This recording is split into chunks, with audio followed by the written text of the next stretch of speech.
El rugby es uno de los deportes que más se expone a quienes lo practican.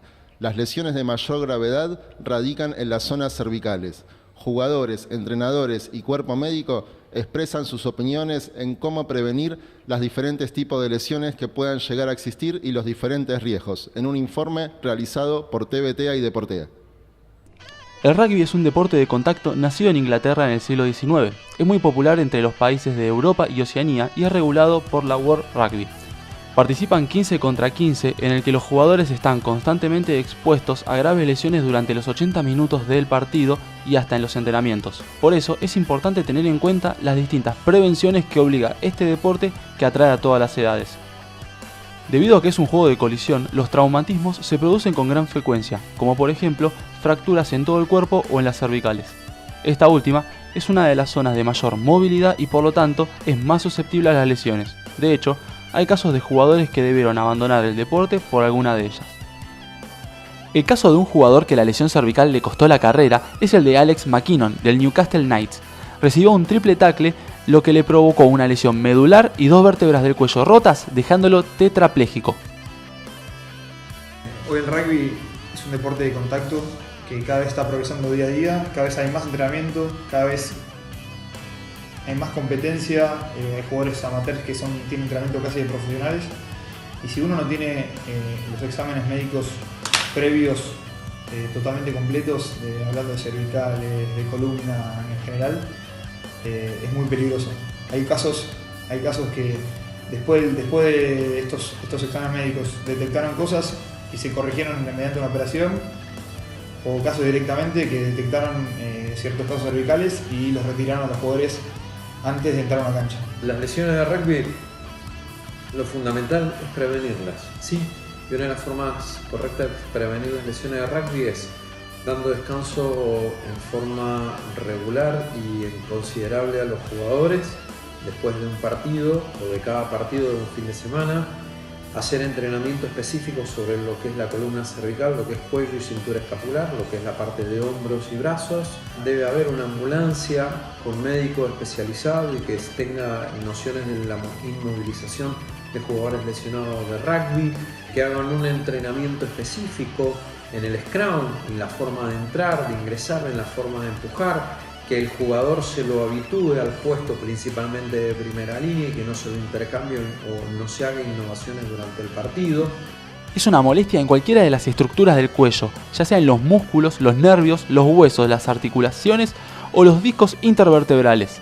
Este tipo de lesiones son producidas por una mala intención del rival o por la ignorancia de los jugadores sobre cómo introducirse o salir de una formación fija o móvil. Con respecto a las lesiones cervicales, a nivel en el rugby, se las puede considerar lesiones graves, dependiendo del estadio, pero se las consideran mucho más que otras lesiones en el resto del cuerpo, porque está en relación a la médula. La médula, que es el sistema nervioso central que conecta lo que es cerebro con el resto del cuerpo. Y las secuelas pueden ser irreversibles y de por vida. Entonces, pueden ser lesiones nefastas, distinto a una lesión de una extremidad, de un hueso, una articulación común, que tras un reposo, una cirugía, una reposición puede volver el deportista a la actividad. Jerónimo Bello del SIC y Federico Boselli del Tala son algunos de los que sufrieron una lesión cervical grave. Es por ello que en los entrenamientos desde pequeño se entrenan frecuentemente las jugadas donde se expone el físico. Lo primero, como prevención, tienen rutinas de gimnasio en la que realizan ejercicios preventivos de fortalecimiento de zona cervical como de todo el cuerpo, y después obviamente en lo que es el tema de scrum y otro tipo de situaciones de juego, la técnica de cada movimiento. Estaría bueno que la Unión baje una línea de entrenamiento, más que nada para prevenir y para asegurarse 100% que cada libreto sea acorde y acompañe a la seguridad de los jugadores.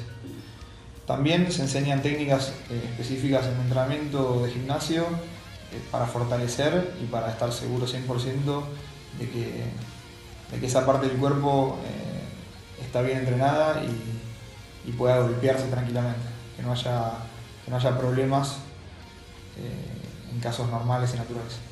A lo largo de estos últimos años las reglas cambiaron mucho, creo que para bien. Se está enfocando mucho en la lealtad entre los dos equipos, que es lo más importante para prevenir las lesiones. Aunque te enseñan desde muy chico que cuando jugás en esta posición te enseñan a caer, primero se enseñaba a girar por la derecha, pero en este último tiempo se lo decidió ir de frente, porque si uno sabe para dónde girar y se chocan, también puede generar otra lesión por un accidente. Pero se lo hizo caer de cara porque la cara se recupera y las cervicales no. Hoy en día es un deporte que se transformó más físico que técnico, por ende las lesiones cervicales que hubo en los últimos tiempos, que fueron de gravedad, se deben a que se está jugando bastante fuerte y bueno, algunas son por mala suerte, otras por mala preparación. Al ser todas jugadas de choque, es fundamental que los que practican este deporte sepan a la perfección la forma de atacar un rival para evitar lesiones. El rugby figura en el tercer lugar, sí, en cuanto a la incidencia de traumatismos cervicales en deportes. Y esto lo hace atrás de los saltos ornamentales y de las actividades secuestre. Ejemplos son el tacleador, que choca la cabeza con un oponente, o cuando la cabeza del hooker o de algún pilar impactan de frente con la primera línea oponente. Se estima que la fuerza más o menos que recibe de carga axial un jugador de rugby está entre 1 y 1.5 toneladas de carga axial. Entonces es una fuerza de impacto que va de arriba hacia abajo y produce lesiones cervicales importantes. Formo chicos desde 7 años hasta 20 años. A veces es un rol de entrenador, de preparador físico, de amigo, de padre. O sea que la contención psicológica siempre está y es fundamental, más en un deporte en el que hay riesgos. Hay que tratar de estar educando al jugador constantemente. En los últimos 51 años, según registros de la Fundación Unión Argentina de Rugby, el rugby argentino sumó 35 jugadores con lesiones graves. 18 se lastimaron durante un scrum y la mayoría quedaron cuadriplégicos o en silla de ruedas.